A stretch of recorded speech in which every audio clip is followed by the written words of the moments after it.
Well, for many of us, our childhood memories include summer camp where you could laugh and eat all kinds of junk food and be away from your parents. But those first few nights can be tough because guess what? You realize, yeah, I actually miss my family.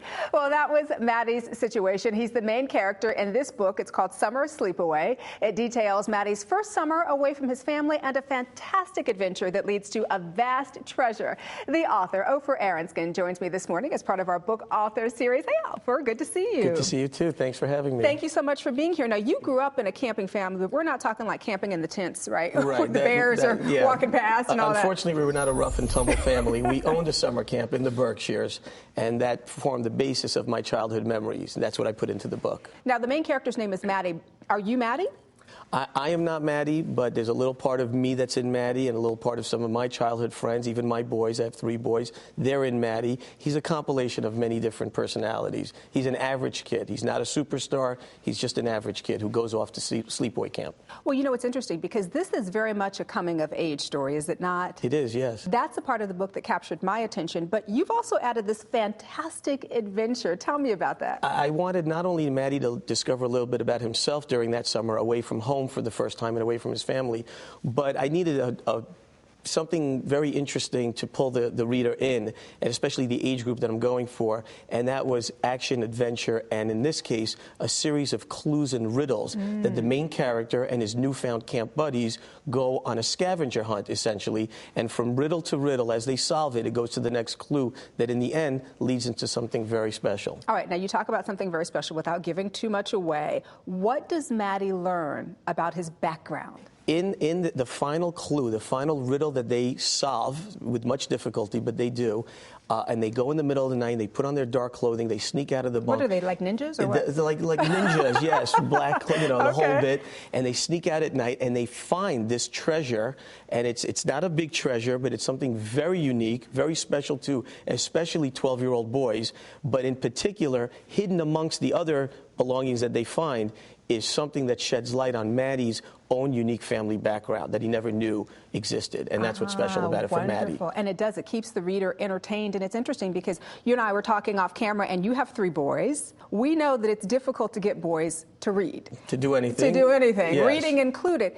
Did you write this book with that in mind? I did. I remember the stories I wanted to read as a kid, and it upset me that my kids, between their IMing and chatting and Facebooking and Call of Duty 24/7, they're not reading, and they're sports. So I wanted to write something that'll captivate them in the same way that I was captivated as a kid, reading the book, staying up late at night under the covers with a flashlight.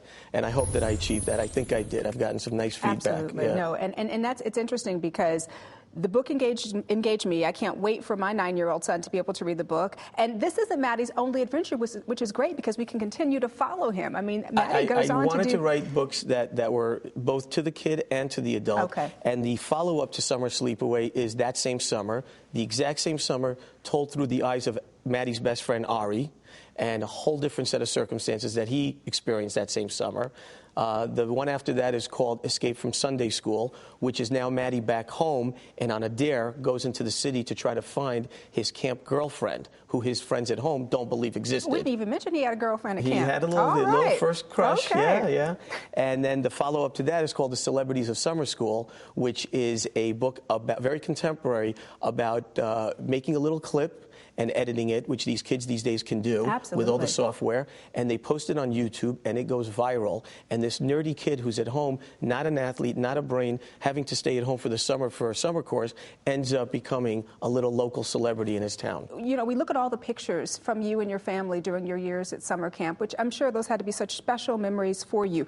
What would you like the takeaway of Summer Sleepaway to be? What do you want the viewer to walk away with? I just think that it's a great book for those who go to camp.